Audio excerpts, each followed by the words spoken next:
प्राचीन इतिहास में हुई कई घटनाओं ने भविष्य की दशा और दिशा को तय किया है। ऐसी ही एक घटना थी आयोनियन विद्रोह।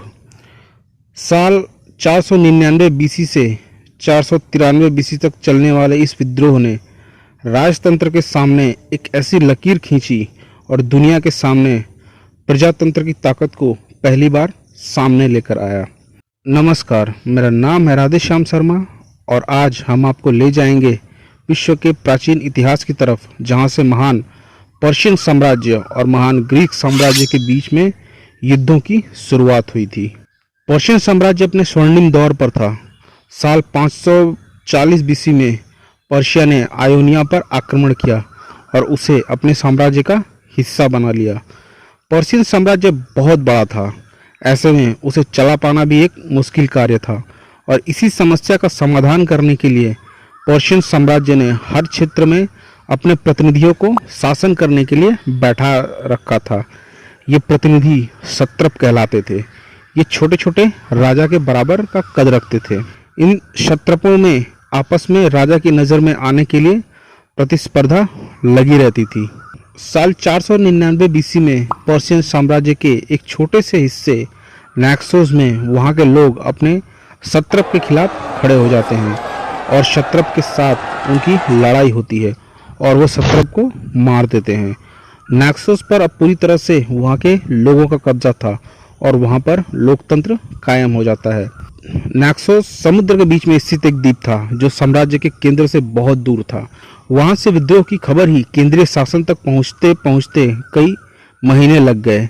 केंद्रीय शासन इस पर विचार करता है। इससे पहले ही मेलिटस के सत्रप एरिस्टोगोरस ने इस मौके का फायदा उठाने का सोचा। उसने सोचा अगर वो नैक्सोस पर हमला कर उसे जीत लेता है तो एक तरफ जहां उसका कद पर्शियन साम्राज्य की नज़र में बढ़ जाएगा, वहीं दूसरी तरफ उसे ऊंचा ओहदा और बहुत सारा धन मिलेगा। एरिस्टोगोरस के पास मौका तो था, लेकिन समुद्र के बीच में हमला करने के लिए सेना नहीं थी। एरिस्टोगोरस पर्शिया साम्राज्य के सम्राट डेरियस प्रथम के भाई आर्टफेरेंस के पास लीडिया पहुंचा। आर्टफेरेंस लीडिया का सत्रप था। एरिस्टोगोरस ने आर्टफेरेंस से नैक्सोस के बारे में ब्यौरा देते हुए उन्हें अपनी योजना के बारे में बताया। आर्टफेरेंस ने मदद देने के लिए तुरंत हामी भर दी। आर्टफेरेंस से मदद लेकर एक बड़ी सेना लेकर एरिस्टोगोरस नैक्सोस की तरफ निकला। एरिस्टोगोरस ने अपना सैन्य नायक मेगाबेट्स को चुना। हमले के लिए निकलने से ठीक पहले मेगाबेट्स के साथ एरिस्टोगोरस की किसी बात पर बहस हो गई, जिसने बड़ा रूप ले लिया और एरिस्टोगोरस ने सबके सामने मेगाबेट्स को बेइज्जत कर दिया। इन सबसे आहत मेगाबेट्स ने एक संदेशवाहक नैक्सोस की तरफ रवाना कर दिया और उन्हें हमले की पहले ही सूचना दे दी।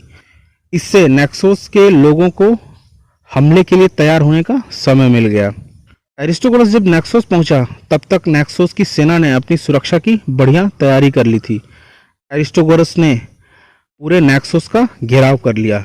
घेरा लगभग 100 दिन के आसपास तक कायम रहा, लेकिन समुद्र में खड़ी नावों पर सवार पर्शियन सेना के पास रसद खत्म होने लगी और अंत में एरिस्टोगोरस ने नैक्सोस पर हमले की कोशिश की, लेकिन तैयार बैठे नैक्सोस के सैनिकों के सामने उनकी एक न चली और पर्शियन सेना को हार का मुंह देखना पड़ा। भीषण लड़ाई हुई।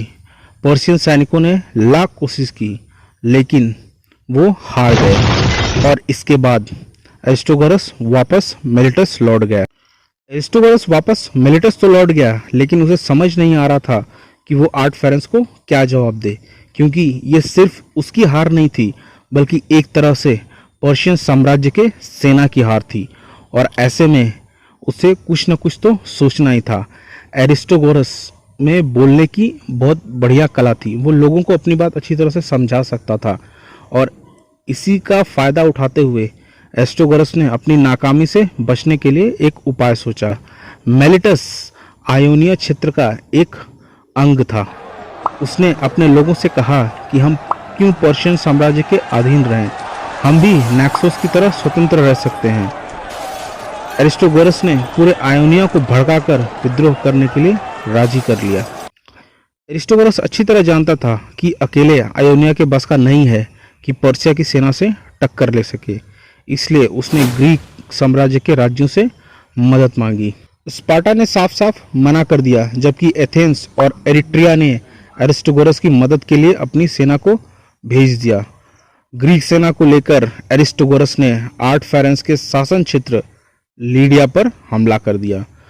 पर्शियन सेना हमले के लिए तैयार नहीं थी। उधर जब तक केंद्रीय स्तर पर डेरियस तक हमले की सूचना पहुंचती, तब तक ग्रीक सेना ने लीडिया की राजधानी में भयानक हमला किया और वहां की राजधानी शर्डिया में भयानक तरीके से लूटपाट मचाई और उसके बाद शर्डिया को आग लगा दी। आर्टफेरेंस अपने विश्वासपात्र सैनिकों को और सिपा सलारों को लेकर छुप गया और दूर से ही वो अपनी राजधानी को जलते हुए देखता रहा। इधर पर्शियन सेना बेबीलोन से निकल चुकी थी, लेकिन उन दिनों समय बहुत लगता था सेना को पहुंचने में।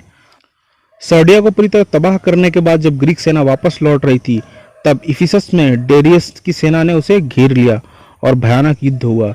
इसमें कई ग्रीक सैनिक मारे गए और एरिस्टोगोरस भी मारा गया। सर्डिया की हालत देखने के बाद आयोनिया विद्रोहियों की मदद करने के लिए डेरियस ने एथेंस और एरिट्रिया से बदला लेने की कसम खाई। इसी के बाद ग्रीक साम्राज्य और पर्शियन साम्राज्य में युद्धों का सिलसिला शुरू हो गया।